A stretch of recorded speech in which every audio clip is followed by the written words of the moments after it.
This is SportsCentre. Hey, I'm Luca Cairns, once again in for Marissa Roberto. And the wait is finally over. We finally know the names of all of the players that will be on Canada's 25-man Olympic roster. And here it is, in all its glory. Couple things that stand out immediately. Connor Bedard, not on the roster. I don't know if it was the injury. Doug Armstrong wanted to talk more about the players that made the team and not about the players that didn't. He also mentioned that Bedard and Schaefer are going to be like next in line if any injuries happen. So they're right there. I don't think there's anything more they could have done. I would have probably picked Bedard, but I understand, I guess, the reasoning behind it, even though there wasn't any reasoning that was given. He's going to be the biggest snub, though, for sure. A generational player, generational talent, having one of the best seasons in the NHL right now left off the roster. That's obviously kind of the biggest omission. Now, if we compared this roster to the Four Nations face-off winning squad, we'll see a lot of familiar faces, especially on the blue line, where all 8 D-men are returning. Sorry, Matthew Schaefer. It would have been awesome to see you there, but I think you'll have your time in 4 years' time, that's for sure. 4 new forwards will don the Maple Leaf: Macklin Celebrini, Nick Suzuki, Bo Horvat, and Tom Wilson. They're replacing Travis Konechny, Sam Bennett, and Seth Jarvis, plus an extra Olympic roster spot. While Jordan Binnington is back between the pipes, joined by newcomers Logan Thompson and Darcy Kemper.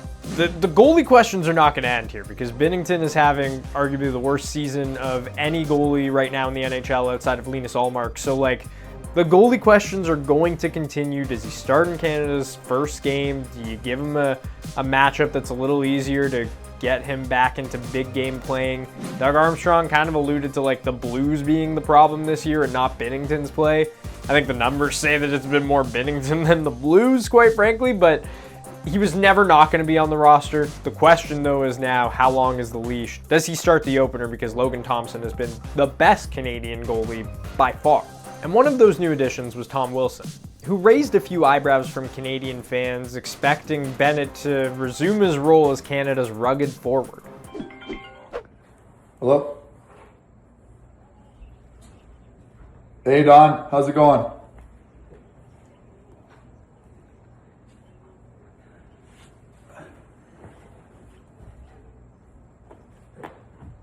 Oh man, I don't know what to say. Thank you so much for the opportunity, and I just can't wait to get going. Okay, thanks Don. Really appreciate it. All right, bye. Yeah!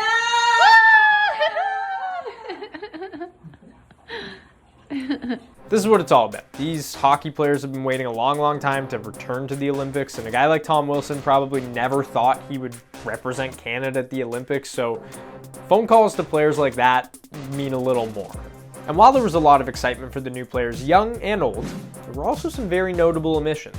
Not only young stars like Connor Bedard or Matthew Schaefer, but also established players like the Conn Smythe winning Bennett, Mark Scheifele, and Wyatt Johnston. No Sam Bennett, I find to be, it's a mistake. It's somewhat shocking. The way he performs in the playoffs, the way he performed at Four Nations, that guy I honestly thought was going to be a lock on this team, not just to be on the team, to be a key contributor in all situations. I don't understand that one. Well, how about how he's performed this year without Sasha Barkov? Yeah. And the Florida Panthers just keep rising up and whatnot. Doug Armstrong talked about, Binnington. He made every case for Binnington, his track record and everything and the belief in him. Well, Sam Bennett's track record is pretty bloody phenomenal. I said, let's celebrate the guys who are on it. That lasted 1 minute. They were already into the guys who were not on it. Look, there's so much talent, so it's really tough. Bedard, Schaefer are kind of my top 2. Evan Bouchard is also another one you could make a case for. Mackenzie Blackwood in net or Scott Wedgwood in net. The team is amazing, but these are the decisions that are going to be nitpicked in a month's time at this point, in a month and a half's time when the games matter and we're at the Olympics. It's crazy. New Year's Eve is always one of the biggest days on the calendar for Team Canada. And this year is no different at the World Juniors in Mini. Now, it's not a classic rivalry game like when we get the Americans on New Year's Eve, but top spot on the line against Finland in Group B is still going to be awesome. While Canada is the only unbeaten team in the group, they're only 1 point up on the Finns, as the Canadians lost a point in their OT win over Latvia. while Finland lost 2 points in their overtime loss to the Czechs. Now, over the last 2 years, due to their eliminations in the quarters, no Canadian players received end-of-tournament awards or were named to the All-Star team. But this year could be different, as Gavin McKenna leads the tournament through 3 games with 7 points, and 6 other Canadians have at least 4 points. And you can catch Canada's final game of the preliminary round and their final game of 2025 at 8:30 Eastern, 5:30 Pacific on TSN. All right, time for my favorite segment, and yours, Why We Love Sports Today. Why we love sports today. It's been 2 months since Brad Marchand became just the 102nd player ever to join the 1,000-point club. And last night, the Panthers finally got around to honoring him for it, with a pregame ceremony before their OT loss to the Habs. But even before the ceremony, they had some special guests read the lineup in the locker room. We got Tarasov, then we got Mikkola, And we got Jonesy, Swaggy, Betty, and Rube. and Daddy! Love seeing the kids read the lineup. It's always so adorable. And while Florida put together a beautiful tribute featuring messages from legends like Sidney Crosby and Zdeno Chara, and being presented with a golden stick, this off-the-wall mockumentary that was released on the same day, called The Diary of a Handsome Little Rat, Brad Marchand's Road to 1,000 Points, is what has everyone talking. Because it features his longtime teammate Patrice Bergeron cosplaying him in it, and way different messages from his peers. Me? What for? I'm short and I'm sweet. And when you need me most, I'm extremely impactful.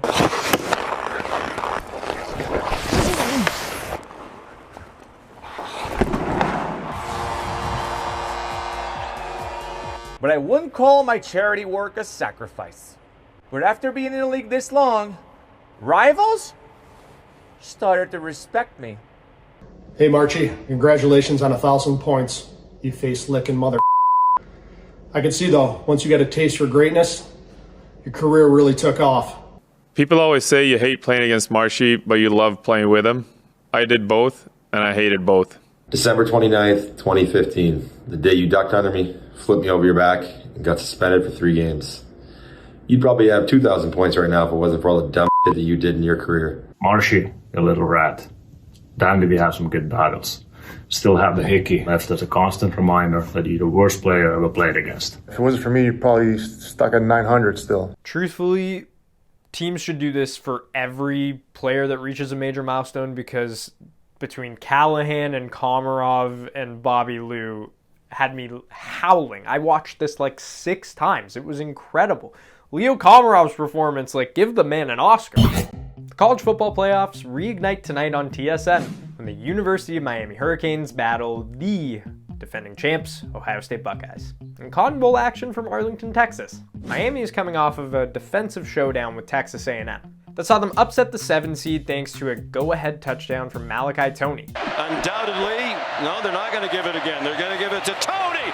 Toney scores a touchdown! What a call by Shannon Dawson.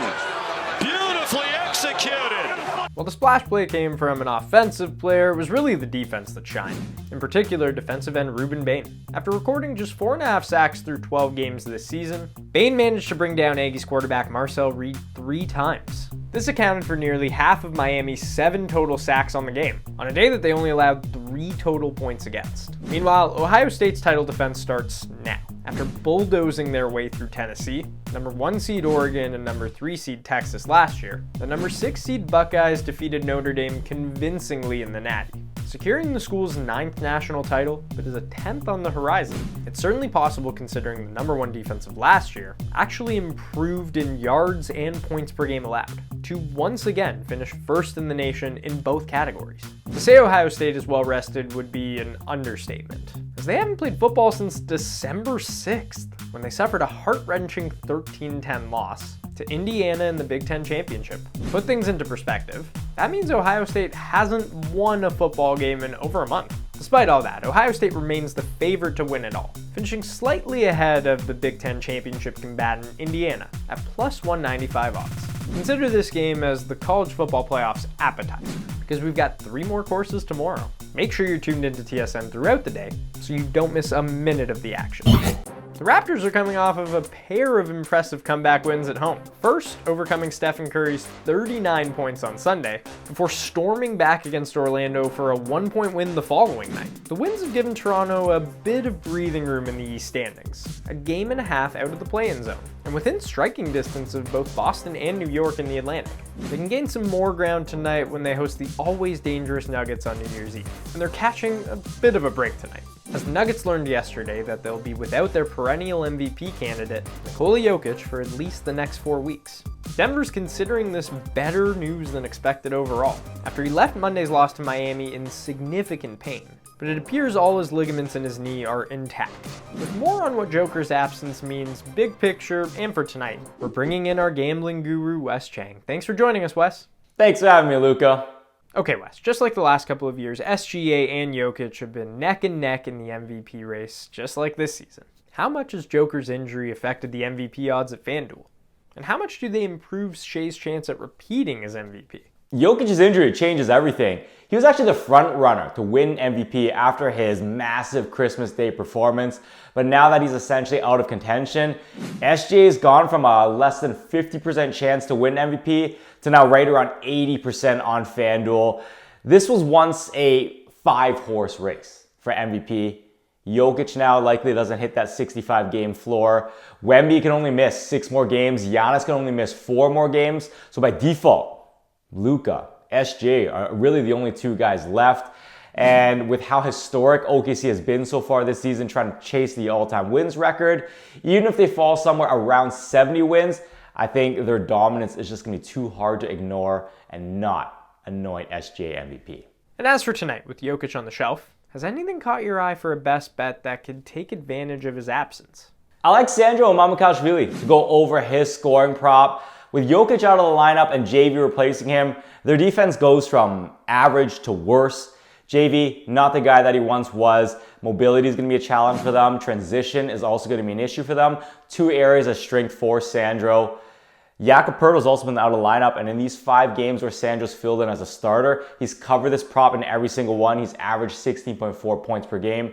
I think his ability in transition and from the 3-point line is going to be a huge factor. Thanks again, Wes. Have a happy new year. Hey, Happy New Year's to you as well.